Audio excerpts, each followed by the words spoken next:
Date है आज 5 मई 2022। ये सब टॉपिक डिस्कस करेंगे इस क्लास में। आज का कोटेशन है learn from yesterday, live for today, hope for tomorrow. जो बीत गया है कल, उससे आप शिक्षा ले सकते हो, सीख सकते हो, ताकि वो गलती आप दोबारा से ना दोहराओ।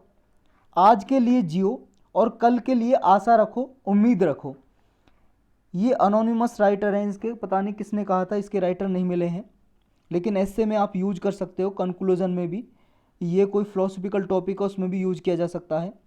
फर्स्ट टॉपिक है मॉनेटरी पॉलिसी कमेटी प्रीलिम्स और जीएस पेपर 3 के लिए इंपॉर्टेंट है।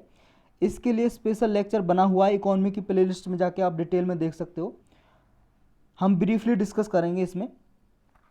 जो एमपीसी है अभी रिसेंटली न्यूज में इसलिए है क्योंकि जो आरबीआई के सेंट्रल बोर्ड ऑफ डायरेक्टर हैं, उन्होंने अप्रूवल दी है एक मेंबर को अपॉइंट करने की, राजीव रंजन जी को इसके मेंबर अपॉइंट करने की अप्रूवल दी है। आज़ादी से पहले का एक एक्ट बना हुआ है, RBI act, reserve bank of India act 1934। ये एक्ट के थ्रू ही आरबीआई को बनाया गया था। 2016 में इस एक्ट में अमेंडमेंट किया पार्लियामेंट ने, एक एक्ट बना के, फाइनेंस एक्ट इंडिया 2016। उसके द्वारा ही ये एमपीसी बनाई गई, मॉनेटरी पॉलिसी कमेटी बनाई गई। इसका जो सेक्शन है 45ZB, इसमें अमेंडमेंट किया गया और इसके थ्रू सेंट्रल गवर्नमेंट एम्पावर्ड है, यानी कि सेंट्रल गवर्नमेंट के पास पावर है। इस एक्ट के थ्रू सेंट्रल गवर्नमेंट ये एमपीसी बना सकती है जिसके 6 मेंबर होंगे। और ये एमपीसी करती क्या है? मॉनेटरी पॉलिसी कमेटी, इसका काम है पॉलिसी इंटरेस्ट रेट को डिटरमाइन करना, यानी कि जो पॉलिसी इंटरेस्ट रेट है उनको कितना रखना है, उनको ये निर्धारित करती है। ये पॉलिसी इंटरेस्ट रेट है क्या? ये जो होते हैं ना, रेपो रेट होती है, रिवर्स रेपो रेट होती है, या फिर आपका सीआरआर है या एसएलआर है, ये पढ़े होंगे आपने इकोनॉमी में। तो इनको डिटरमाइन करती है ये एमपीसी। पहले क्या होता था? इससे पहले एमपीसी बनने से पहले 2016 से पहले आरबीआई के गवर्नर ही डिसीजन लिया करते थे। अब आरबीआई के जो गवर्नर हुआ करते थे, राज्यपाल, वो डिसीजन लिया करते थे, लेकिन अब एमपीसी कमेटी लेती है और एमपीसी कमेटी में 6 मेंबर होते हैं। 2016 में 29 सितंबर को सबसे पहली एमपीसी कमेटी का गठन किया गया था, बनाई गई थी, कॉन्स्टिट्यूट की गई थी। इसका फंक्शन होता है पॉलिसी रेट को ही डिटरमाइन करना। और पॉलिसी रेट किस लिए डिटरमाइन किए जाते हैं? जो पॉलिसी रेट हैं ये रिवर्स रेपो रेट या रेपो रेट या सीआरआर, एसएलआर, इनका मकसद क्या है डिटरमाइन करने का, फिक्स करने का? इनका मकसद ये है ताकि इन्फ्लेशन को कंट्रोल किया जा सके, महंगाई को कंट्रोल किया जा सके। अगर महंगाई बढ़ रही है तो रोका जा सके, अगर घट रही है तो बढ़ाया जा सके, यानी कि बैलेंस रखा जा सके। तो एमपीसी ये जो रेट है डिटरमाइन करती है, यानी कि जो पॉलिसी रेट है उनका डिटरमाइन करती है ये, ताकि इन्फ्लेशन को कंट्रोल किया जा सके। और इन्फ्लेशन रेट को कौन निर्धारित करता है? इन्फ्लेशन रेट को, ये बात आपको याद रखनी है, इन्फ्लेशन रेट है जो महंगाई दर, उसको गवर्नमेंट ऑफ इंडिया निर्धारित करती है। किसके कंसल्टेशन से? आरबीआई के कंसल्टेशन से। तो ये आपको याद रखना है, गवर्नमेंट ऑफ इंडिया महंगाई दर को निर्धारित करती है, फिर आरबीआई कंट्रोल करती है उसको कि कितनी महंगाई रखनी है। या एमपीसी का काम होता है -2 से लेके, यानी कि ये लगा सकते हो आप -2 नहीं, ये 4% तक इन्फ्लेशन होनी चाहिए। इसमें +-2 हो सकता है, यानी कि +2 होगा तो 6% हाईएस्ट होनी चाहिए इन्फ्लेशन रेट, -2 होगा तो ये 2 तक जानी चाहिए, यानी 2 से लेके 6 के बीच में एक ये लिमिट है, रेंज है, इसके बीच में इन्फ्लेशन रहनी चाहिए हमारे इंडिया में। ये मॉनेटरी पॉलिसी इसको कंट्रोल करने के लिए काम करती है। और जो भी ये डिसीजन लेती है मॉनेटरी पॉलिसी कमेटी, मान लो इसने निर्धारित कर दिया कि सीआरआर इतना रहेगा, एसएलआर इतना रहेगा, तो वो बाइंडिंग है, हर एक बैंक को मानना ही पड़ेगा, जितने भी बैंक हमारे इंडिया में हैं। जो मेंबर हैं इस एमपीसी के 6 मेंबर होते हैं, जिनमें से आरबीआई के जो गवर्नर हैं वो एक्स ऑफिशियो चेयरमैन होते हैं। इसके एक्स ऑफिशियो का मतलब होता है कि जिस टाइम पे अगर जो गवर्नर होंगे वो ऑटोमेटिकली इसके चेयरमैन बन जाएंगे एमपीसी के। एक डेप्यूटी गवर्नर जो आरबीआई के होते हैं वो इसके मेंबर होते हैं। एक ऑफिसर होते हैं बैंक के, उनको नॉमिनेट किया जाता है सेंट्रल बोर्ड द्वारा, जैसे अभी सेंट्रल बोर्ड ने नॉमिनेट किया एक मेंबर को। तो ये 3 मेंबर होते हैं और बाकी के जो 3 मेंबर होते हैं सेंट्रल गवर्नमेंट अपॉइंट करती है एक कमेटी के रिकमेंडेशन के बेस पे। तो वो डिटेल में आप एमपीसी के लेक्चर बना हुआ है इकोनॉमी की प्लेलिस्ट में, वहाँ पे जाके देख सकते हो। जो ये लास्ट कैटेगरी के मेंबर हैं, 3 मेंबर जिनको सेंट्रल गवर्नमेंट अपॉइंट करती है, एक कमेटी बैठती है उसके रिकमेंडेशन पे। तो ये मेंबर की क्वालिफिकेशन ये होनी चाहिए कि उनमें ऐसी ability, integrity, standing, having knowledge होनी चाहिए किसके रिगार्डिंग, इकोनॉमिक्स या बैंकिंग या फाइनेंस, मॉनेटरी पॉलिसी के रिगार्डिंग उनके पास नॉलेज होनी चाहिए। ऐसा सेक्शन 45Z(C) में लिखा हुआ है इस RBI एक्ट 1934 में, जिसमें अमेंडमेंट किया गया था 2016 में। नेक्स्ट टॉपिक है ऑपरेशन सतर्क। उससे पहले आपको एक शायरी आज की जो थोड़ी सीख देगी आपको। सीख क्या देगी? आपके डाउट क्लियर करेगी। शायरी भी ऐसी है कुछ डाउट से रिलेटेड। पढ़ाई करते रहिए बहते पानी की तरह, पढ़ाई करते रहिए बहते पानी की तरह, सारे डाउट खुद ही किनारे लग जाएंगे कचरे की तरह। जैसे पानी क्या है, चलता रहता है, बहता रहता है किसी नदी में या किसी भी स्ट्रीम चैनल में, तो कचरा किनारे लग जाता है। अगर आप भी कंटिन्यूसली पढ़ाई करते रहेंगे तो आपके डाउट सारे क्लियर होते रहेंगे। तो जो कोई डाउट भी आपको बार बार उस चीज़ को पढ़िए, वो सब डाउट या संदेह आपके क्लियर हो जाएंगे। सेकंड टॉपिक है ऑपरेशन सतर्क। ये प्रीलिम्स के लिए सिर्फ इंपॉर्टेंट है। ऑपरेशन सतर्क किसने चलाया है और इसका काम क्या है, दो चीज़ इसमें जाननी है। ये चलाया है, लॉन्च किया है RPF ने 5 अप्रैल से 30 अप्रैल 2022 के बीच में ही चलाया था ऑपरेशन सतर्क। RPF क्या है? Railway protection force. Railway protection force आप जानते हो, मिनिस्ट्री ऑफ रेलवे के अंडर ये काम करती है। 1872 में अंग्रेजों के ज़माने की बनी हुई है। बाद में आज़ादी के बाद रेलवे प्रोटेक्शन फोर्स एक्ट 1957 बना दिया था। अब इस एक्ट के अंदर ये काम करती है, मतलब इस एक्ट से इसको पावर मिलती है और मिनिस्ट्री ऑफ रेलवे के अंदर ये काम करती है। सिक्योरिटी प्रोवाइड करती है रेलवे के जितने भी मान लो प्रॉपर्टी है रेलवे की, जब पैसेंजर एरिया है, पैसेंजर सबको सिक्योरिटी सुरक्षा प्रोवाइड करती है। ऑपरेशन सतर्क जो चलाया था इसका काम क्या है, ये क्यों चलाया था, ऑब्जेक्टिव क्या था, टारगेट क्या था? इसका टारगेट था जो इल्लिसिट लिकर का ट्रांसफ़र हो रहा है, यानी कि अवैध तरीके से शराब बेची जा रही है, ट्रांसफ़र की जा रही है रेलवे के द्वारा, यह FICN हो रहा है। FICN का मतलब है फेक इंडियन करेंसी नोट्स। जो नकली इंडियन करेंसी, नकली इंडियन रुपीज़ नोट हैं जो इनका सर्कुलेशन हो रखा है और रेलवे के द्वारा ट्रांसफ़र किए जाते हैं, इनको रोकना। इलीगल टबैको प्रोडक्ट का जो ट्रांसफ़र हो रहा है या एक दूसरे प्लेस से कहीं पे खरीदा बेचा जा रहा है, इनको रोकना रेलवे के द्वारा जो ये रहा है। या अनअकाउंटेड गोल्ड है या ऐसे आइटम जो ट्रांसपोर्ट किए जा रहे हैं रेलवे नेटवर्क के द्वारा, जिनका पर्पज़ ये है टैक्स इवेजन किया जा सके और स्मगलिंग किया जा सके।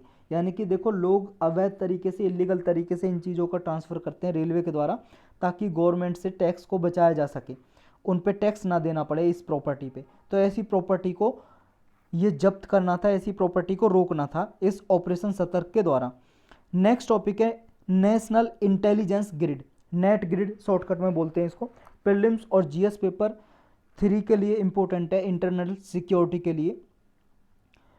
यूनियन मिनिस्टर फॉर होम, यानी कि होम मिनिस्ट्री के अंदर आती है नेट ग्रिड। ये नेट ग्रिड देखो कब बनाई गई थी, 2008 में ताज होटल पे, मुंबई ताज होटल पे आतंकवादी हमला हुआ था, टेररिस्ट अटैक हुआ था। कहाँ पे? मुंबई में ताज होटल पे। उसके बाद से ये नेशनल इंटेलिजेंस ग्रिड बनाई 2009 में। इसका काम ये था कि ये अपने पास सारा डेटा कलेक्ट करके रखेगी। तो इसी का अभी एक ऑफिस और कैंपस बेंगलुरु में बनाया गया है। इसका हेडक्वार्टर तो है न्यू दिल्ली में नेट ग्रिड का, एक कैंपस इसका बेंगलुरु में बनाया गया। ये अभी इनोग्रेट किया, उद्घाटन किया मिनिस्ट्री ऑफ होम ने, गृह मंत्रालय ने।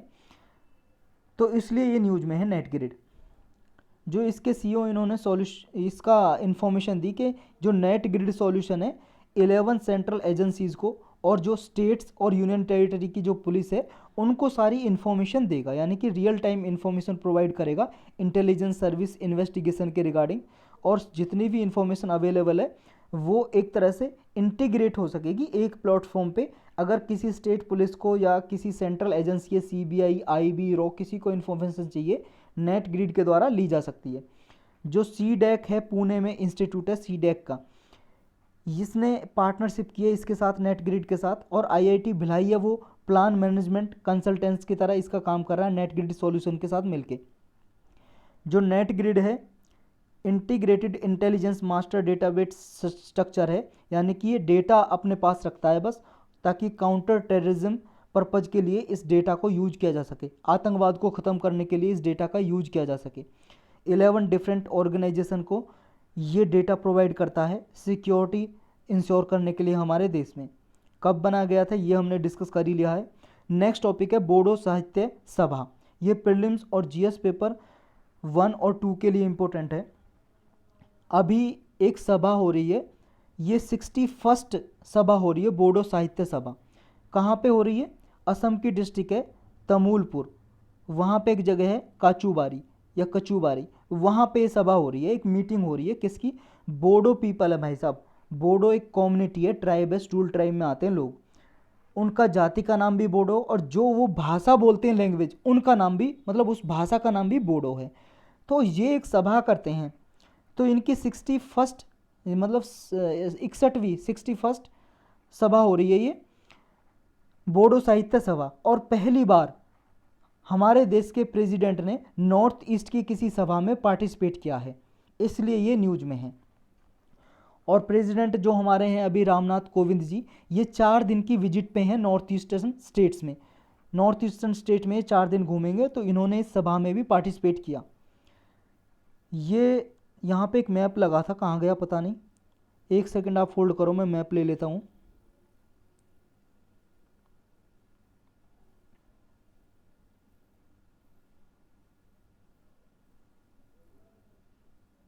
ये वाला मैप देखो आप, ये असम का मैप है। असम आप जानते हो हमारे इंडिया में कहाँ पे है। तो ये असम का जो मैप है, इसमें आप देख रहे हो जो ये जो 4 डिस्ट्रिक्ट दिखाई दे रही हैं आपको, कोकराझार, चिरांग, बाक्सा, उडलगुरी, ये 4 मेजर रीजन है जहाँ पे बोडो पीपल रहते हैं और बोडो लैंग्वेज बोलते हैं। इस एरिया को बोडोलैंड टेरिटोरियल ऑटोनोमस डिस्ट्रिक्ट भी बोलते हैं। और ये बोडो जो पीपल हैं, ये डिमांड भी करते हैं कि इनके लिए अलग से स्टेट बनाया जाए, राज्य बनाया जाए। तो इसके लिए अलग से लेक्चर बना हुआ है बोडो टेरिटोरियल एरिया के लिए। क्या इनका विवाद है, डिस्प्यूट कब से, क्या चाहते हैं, पॉलिटी की प्ले लिस्ट में मिल जाएगा आपको। तो ये मेजर रीजन है, लेकिन और भी डिफरेंट रीजन में असम के एरियाज़ में रहते हैं ये बोडो पीपल, और भी स्टेट में रहते हैं, कुछ कहीं कहीं और भी जगह पे रहते हैं ये पीपल हैं जो बोडो पीपल। तो इसमें पहली बार प्रेसिडेंट ने पार्टिसिपेट किया इस सभा में।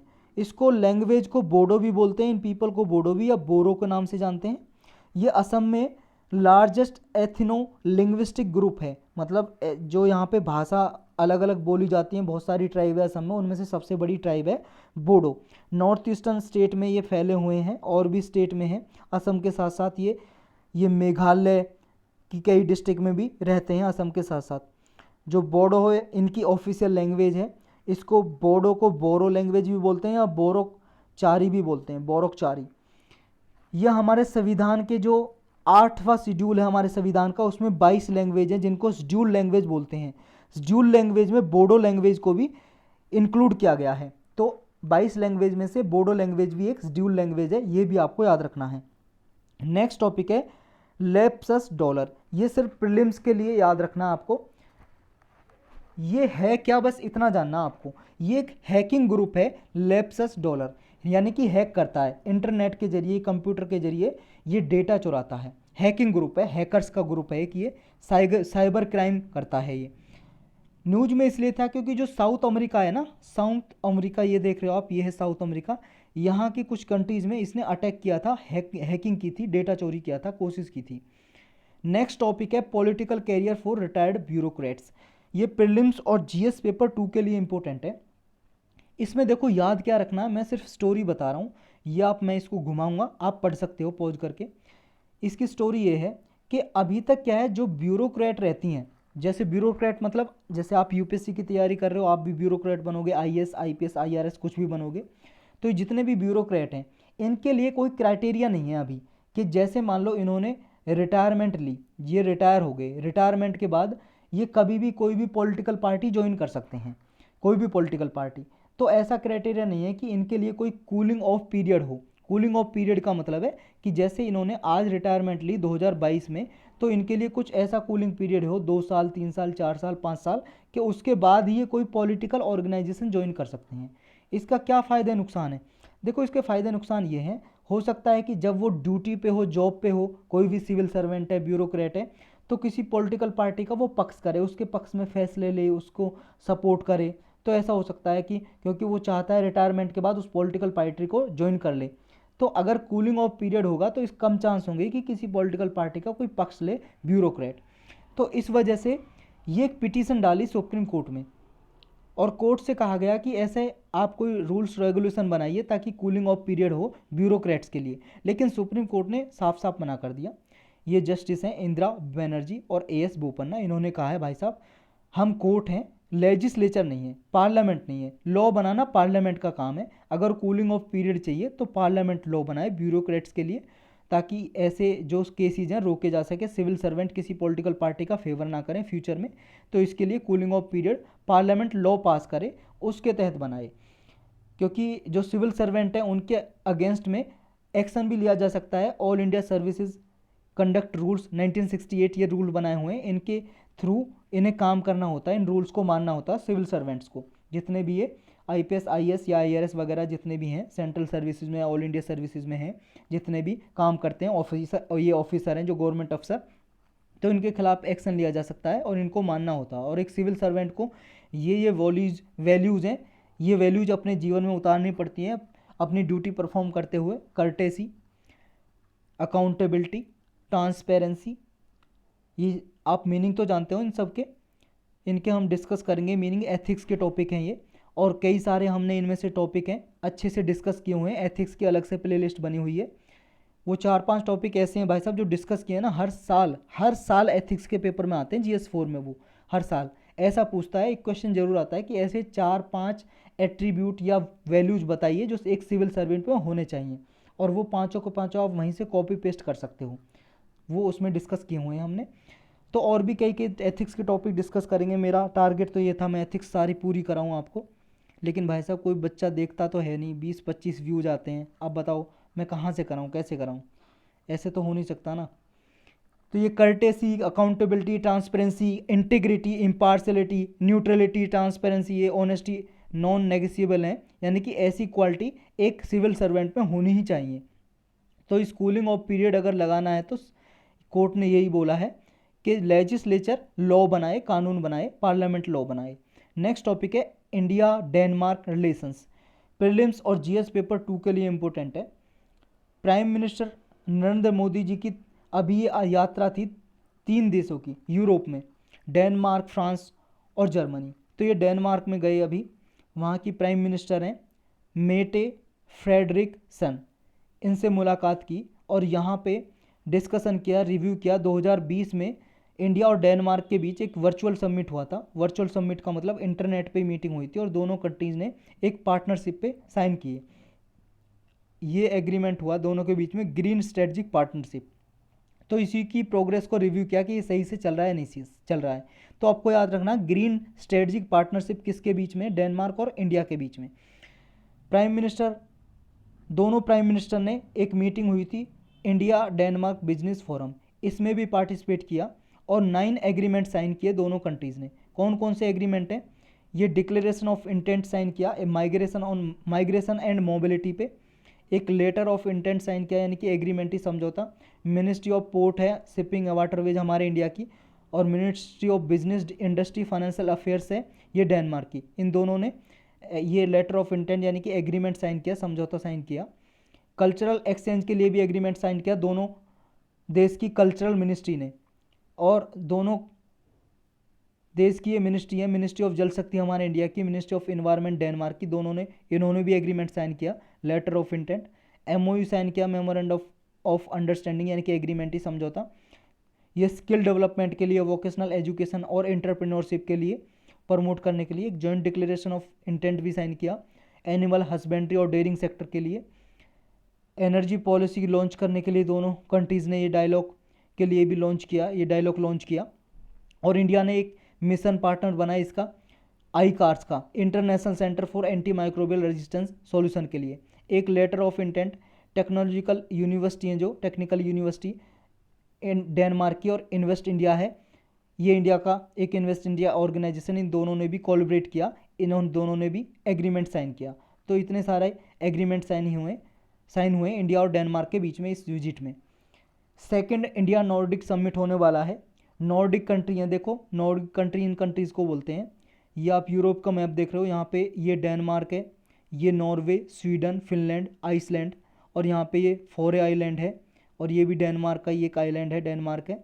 और यहाँ पे देख रहे हो आप ये ग्रीन, ये डेनमार्क का ही पार्ट है ये वाला, या ग्रीनलैंड बोलते हैं इसको, डेनमार्क या ग्रीनलैंड, ये इतने सारे जो कंट्रीज हैं इन सबको मिला के बोलते हैं नॉर्डिक कंट्रीज़। तो नॉर्डिक कंट्रीज़ और इंडिया का समिट होने वाला, मीटिंग होने वाला है, सेकंड मीटिंग। इसमें भी प्राइम मिनिस्टर पार्टिसिपेट करेंगे और ये समिट डेनमार्क होस्ट कर रहा है इस साल, डेनमार्क इसकी मेज़बानी कर रहा है। इस समिट में फोकस होगा कि जो कोविड-19 के बाद ये पीरियड है, इसके बाद कैसे इकोनॉमिक रिकवरी की जाए, क्लाइमेट चेंज से निपटने के लिए भी इसमें सब्जेक्ट पे डिसीजन होगा, मतलब डिस्कशन होगा। इनोवेशन टेक्नोलॉजी पे डिस्कशन होगा, रिन्यूएबल एनर्जी के लिए, ग्लोबल सिक्योरिटी के लिए एक दूसरी कंट्री ये पार्टिसिपेट करेंगी। और आर्कटिक रीजन के लिए भी कोऑपरेशन होगा, इंडिया नॉर्डिक कोऑपरेशन। जो नॉर्डिक कंट्रीज़ हैं ये इम्पोर्टेंट पार्टनर है इंडिया के लिए, किस किस क्षेत्र में, रिन्यूएबल एनर्जी के लिए, डिजिटलाइजेशन के लिए, सस्टेनेबिलिटी इनोवेशन के लिए ये अच्छी साबित हो सकती हैं इंडिया के लिए, ये countries Nordic countries. Next topic है deficit in India, trade deficit in India. ये प्रीलिम्स और जीएस पेपर 3 के लिए इंपॉर्टेंट है। मेन चीज़ आपको ये याद रखनी है, इंडिया का जो इंपोर्ट है वो ज़्यादा है एक्सपोर्ट से, यानी कि हमारा ट्रेड डेफिसिट है, व्यापार घाटा, यानी कि हम इंपोर्ट ज़्यादा करते हैं, बाहर से माल ज़्यादा मंगाते हैं और बेचते कम हैं, निर्यात कम करते हैं। इंडिया का जो एक्सपोर्ट है वो देखो इंक्रीज हो गया है अप्रैल 2022 में 24.2% इंक्रीज हो गया है और 38.19 बिलियन रहा है अप्रैल के महीने में, 2022 की बात कर रहे हैं, जो पिछला अप्रैल का महीना गया है ये। लेकिन जो पिछला साल है उससे 9.5% कम रहा है, जैसे अप्रैल 2021 में जितना एक्सपोर्ट था उससे कम रहा है, लेकिन 24%। ये देखो ये क्या है, ये कम रहा है मार्च के महीने से, लेकिन जो पिछला साल अप्रैल का था ना, अप्रैल का 2021 में, उससे 24.2% इंक्रीज हुआ है अप्रैल 2022 में। लेकिन जितना मार्च में हमारा एक्सपोर्ट था उससे कम रह गया है, 9.5% लोअर हो गया मार्च 2022 के महीने से, पिछले महीने से कम हुआ है। पिछले महीने में मार्च में $42.2 बिलियन था, लेकिन अब $38.19 बिलियन हो गया है। आपको सिर्फ इतना याद रखना है, पिछले साल से ज़्यादा हुआ है, मार्च के महीने से कम हुआ है। और जो हमारा ट्रेड डेफिसिट इसलिए रहा है क्योंकि हमारा इंपोर्ट भी इंक्रीज हुआ है।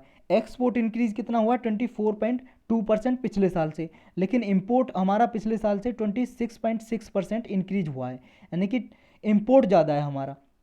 ये जो मार्च के महीने में 18.5 बिलियन था, लेकिन 20.7 बिलियन ये हो गया है अभी घाटा, इतना हो गया क्योंकि टोटल जो इंपोर्ट किया है हमने $58.26 बिलियन का किया है, बिलियन डॉलर का किया है ये अप्रैल में। ये 38.19 बिलियन था एक्सपोर्ट, और इंपोर्ट कितना किया है $58 बिलियन का, तो $20 बिलियन का घाटा हो गया, ट्रेड डेफिसिट हो गया। इसमें जो गोल्ड हमने इंपोर्ट किया है वो घट गया है वैसे, और गोल्ड के साथ साथ कोल का जो इंपोर्ट है वो इंक्रीज हो गया है डबल से भी ज़्यादा। $2 बिलियन का हम पिछले साल करते थे इंपोर्ट, लेकिन 4.7 बिलियन का ये इतनी कॉस्ट का हम इंपोर्ट कर रहे हैं कोल इस साल। जो पेट्रोलियम इंपोर्ट है उसमें जैसे क्रूड ऑयल आता है और प्रोडक्ट हैं वो एक्सीड हो गए हैं, वो ज़्यादा बढ़ गए हैं। इंडिया का जो गुड्स का एक्सपोर्ट है वो भी देखो $420 बिलियन तक रिकॉर्ड किया 2021 में, 2021 से लेकर 22 का जो पीरियड है। और जो इंपोर्ट है हमारा, देखो ये तो एक्सपोर्ट है, गुड्स का जितना हम एक्सपोर्ट करते हैं $420 बिलियन का, लेकिन जो इंपोर्ट है वो टोटल इंपोर्ट पूरे साल का 620 बिलियन का है। देखो पहले हमने वो अप्रैल महीने और मार्च महीने का देखा था जो $58 बिलियन था और $38 बिलियन था। अब ये ओवरऑल पूरे साल का देख रहे हैं हम, पूरे साल में गुड्स एक्सपोर्ट किया पिछले साल में $420 बिलियन और 612 बिलियन जितना हमने इंपोर्ट किया, यानी कि हमारा जो ट्रेड डेफिसिट रहा पिछले साल का, लास्ट फाइनेंशियल ईयर का, $192 बिलियन रहा, इतना घाटा रहा। नॉन ऑयल ट्रेड डेफिसिट है वो भी अप्रैल महीने में स्टेबल रहा, ये आपको याद करने की ज़रूरत नहीं है। इंडिया के जो टॉप 10 एक्सपोर्ट कमोडिटीज़ हैं उनमें सबसे ज़्यादा जेम्स और ज्वेलरी ये एक्सपोर्ट किया, लेकिन ये घट गया अप्रैल महीने में 2.1%। और राइस का जो एक्सपोर्ट है, जो हम चावल बेचते हैं दूसरे देशों को, वो भी घट गया है 14.24%, वो घट गया है, डिक्रीज हो गया है। नेक्स्ट टॉपिक है world press freedom index, prelims के लिए इंपॉर्टेंट है और ये जीएस पेपर 2 और 3 के लिए भी इंपॉर्टेंट है। वर्ल्ड प्रेस फ्रीडम इंडेक्स हर साल निकाली जा रही है 2002 से, कौन निकालता है इसको? Reporters without borders. ये एक non profit non governmental organisation है, रिपोर्टर्स विदाउट बॉर्डर्स। रिपोर्टर्स की स्पेलिंग पता है आपको, विदाउट की पता है, बॉर्डर की पता है, उसमें बस एस लगा लो। रिपोर्टर्स विदाउट बॉर्डर एक ऑर्गेनाइजेशन है, गैर सरकारी गैर लाभकारी संस्था, एनजीओ है एक, ये मान लो, नॉन गवर्नमेंटल ऑर्गेनाइजेशन है। इसका हेडक्वार्टर फ्रांस की कैपिटल पेरिस में है। 2002 से ये जारी कर रही है वर्ल्ड प्रेस फ्रीडम इंडेक्स को। इसमें ये देखा जाता है कि किस देश में कितनी आज़ादी है वहाँ की प्रेस को। प्रेस मतलब यही न्यूज़ चैनल हो गए, अखबार हो गया, न्यूज़पेपर हो गया, इनको कितनी आज़ादी है, कितनी फ्रीडम है। इसमें इंडिया की जो रैंकिंग है ये और घट गई है भाई साहब। पहले 142 थी, अब 8 प्लेसेस घट गई है, गिर गई है, 150 रैंकिंग पहुंच गई है इंडिया की। यानी कि जितनी ज़्यादा रैंकिंग होगी उतना ही ख़राब है ना, क्योंकि जिसकी फर्स्ट रैंक आई है यानी कि उसने अच्छा काम किया है, जितनी ज़्यादा रैंकिंग आई है उतना ख़राब। तो इंडिया की 142 थी लास्ट ईयर, 2022 में ये 150 रैंकिंग आई है 180 कंट्रीज़ में से, 180 देशों में से। इंडिया में जो वायलेंस के केस हैं जर्नलिस्ट के अगेंस्ट, हिंसा जो होती है वो बढ़ गए हैं, इंक्रीज हुए हैं। और पॉलिटिकली पार्टीजन मीडिया देखने को मिला है, यानी कि किसी एक पॉलिटिकल पार्टी को मीडिया पार्टिसिपेट करता है। या आपने भी महसूस किया होगा, अपने देश में बहुत सारे ऐसे चैनल है एक ही पार्टी की बड़ाई करते रहते हैं। कोई भी पार्टी है, हर एक चैनल है, बहुत सारे चैनल है, कोई एक पार्टी अपनी पार्टी की करता है, कोई दूसरा चैनल है तो वो अपनी पार्टी की करता है, यानी कि एक पार्टी का ही पक्ष लेते हैं। तो इसकी वजह से वर्ल्ड की जो लार्जेस्ट डेमोक्रेसी है हमारे इंडिया की, ये खतरे में है, ऐसा मानना वर्ल्ड प्रेस फ्रीडम इंडेक्स का। इंडिया के जितनी भी नेबरिंग कंट्री हैं, सिर्फ नेपाल को छोड़ के सारी कंट्री की जो रैंकिंग है वो घटी है। जैसे पाकिस्तान की 157th पोजीशन पे है, श्रीलंका 146 पे है, बांग्लादेश 162nd पे है, म्यांमार 176 पे है। मतलब लास्ट ईयर से इनकी सबकी घट गई है, लेकिन नेपाल है उसकी रैंकिंग अच्छी खासी है। नेपाल की रैंकिंग है जो 76 पोजीशन पे है, 30 पॉइंट का इंक्रीज हुआ है नेपाल की रैंकिंग में। यानी कि नेपाल में प्रेस की जो फ्रीडम है वो अच्छी खासी दी गई है, प्रेस को आज़ादी है, इतने उस पर वायलेंस नहीं होती जर्नलिस्ट के अगेंस्ट। सबसे फर्स्ट रैंकिंग आई है नॉर्वे की, फिर डेनमार्क सेकंड नंबर पे, स्वीडन है थर्ड नंबर पे। नॉर्वे ये है, ये स्वीडन है, ये डेनमार्क है, ये देख सकते हो ये कंट्री। फिनलैंड है 5th पोजीशन पे, 4th पे इस्टोनिया है। बस फर्स्ट पोजीशन आप याद रख सकते हो। और ग्लोबल सिनेरियो के जो इसमें दिया जाता है, ये 20th world press freedom index जारी की है, जिसमें ये बताया गया है कि पोलराइजेशन ज़्यादा बढ़ रहा है और इन्फॉर्मेशन चायोस बढ़ रहा है। इन्फॉर्मेशन चायोस की वजह से पोलराइजेशन हो रहा है, यानी कि जो ये सूचना का पोलराइजेशन हो रहा है, सूचना एक पक्ष में दी जा रही है, यानी कि एक कोई ग्रुप को, एसोसिएशन को, पॉलिटिकल पार्टीज़ को सपोर्ट किया जा रहा है प्रेस के द्वारा। नेक्स्ट टॉपिक है जीवहाल या जीवहाला या जीवहल। ये प्रीलिम्स के लिए इंपॉर्टेंट है और जीएस पेपर 2 के भी लिए। देखो ये महाराष्ट्र गवर्नमेंट ने स्टार्ट किया है। महाराष्ट्र का जो डिपार्टमेंट ऑफ प्रिजन है, यानी कि जो कैदी का डिपार्टमेंट है, कैदी का विभाग, जहाँ पे जेल में कैदी बंद रहते हैं, उसने स्टार्ट किया है एक स्कीम है, लोन स्कीम। इसके जरिए लोन दिया जाएगा कैदियों को, इनमेट्स को। ये हमारे इंडिया में लॉन्च करने वाला पहला स्टेट है ऐसा कोई जिसने लॉन्च किया ऐसी facility, loan credit facility. Maharashtra state cooperative bank है, ये लोन देगा कैदियों को। जो कैदी हैं भाई साहब जेल में बंद है उनको देगा। यरवदा सेंट्रल जेल है जो पुणे में, वहाँ से स्टार्ट की जाएगी, लेकिन और भी 60 प्रिजन है स्टेट में, उनमें ये इंट्रोड्यूस की जाएगी। उनके कैदियों को भी लोन दिया जाएगा। ये लोन दिया जाएगा प्रिजनर को ताकि वो अपना जीवन यापन या उनकी फैमिली अच्छे से जीवन यापन चला सके। फैमिली मेम्बर को ये लोन दिया जाएगा, लेकिन कैदी के नाम पे दिया जाएगा, कैदी के नाम पे। और 7% इंटरेस्ट रेट होगा। 50,000 का ये लोन दिया जाएगा, 50,000 का, जिसमें 7% ब्याज की दर होगी। और ये 7% भी जो ये ब्याज लेगा बैंक, इसमें से जो 1% ब्याज लेगा, जो जितना भी लेगा 1% ब्याज वापस प्रिजनर वेलफेयर फंड में जमा कर देगा। और जो प्रिजनर वेलफेयर फंड में जो मनी जमा होगी, पैसा जमा होगा, ये कैदियों की भलाई के लिए खर्च किया जाएगा। और जो ये लोन दिया जाएगा इन कैदियों को बिना किसी गारंटर और मॉर्टगेज के दिया जाएगा। मॉर्टगेज मतलब कुछ चीज़ गिरवी रखना, गारंटर मतलब कोई विटनेस हो कि जिसके आधार पे आपको लोन दिया जाए। जब भी बैंक से आप लोन लेने जाते हो तो कुछ चीज़ आपके घर के कागजात या ज़मीन के कागजात मांगता है गिरवी रखने के लिए, तो बिना कुछ चीज़ गिरवी रखे हुए गारंटर के ये लोन दिया जाएगा इन्हें। तो अच्छी पहल है कैदियों को सुधारने के लिए या उनकी फैमिली के वेलफेयर के लिए, कल्याण के लिए। नेक्स्ट टॉपिक है country of honour at Cannes film festival. Cannes एक फ्रांस में सिटी है, जगह है।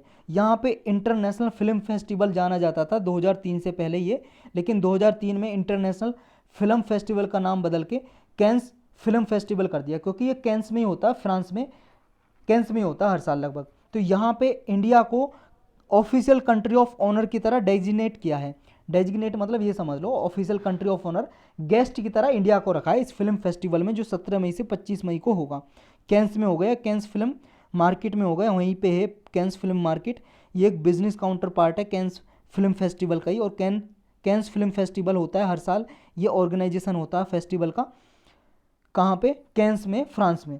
1959 में इसको एस्टेब्लिश किया गया था। और इसमें देखो कैंस फिल्म फेस्टिवल में जो इंटरनेशनल लेवल पे पूरे वर्ल्ड की फिल्म वगैरह इसमें दिखाई जाती है, उनको एक तरह से चुना जाता है कौन सी फिल्म है जो नंबर 1 पे रही है, कौन से एक्टर नंबर 1 पे रही है, उनको एक तरह से अवार्ड दिया जाता है, पुरस्कार दिया जाता है इस कैंस फिल्म फेस्टिवल में।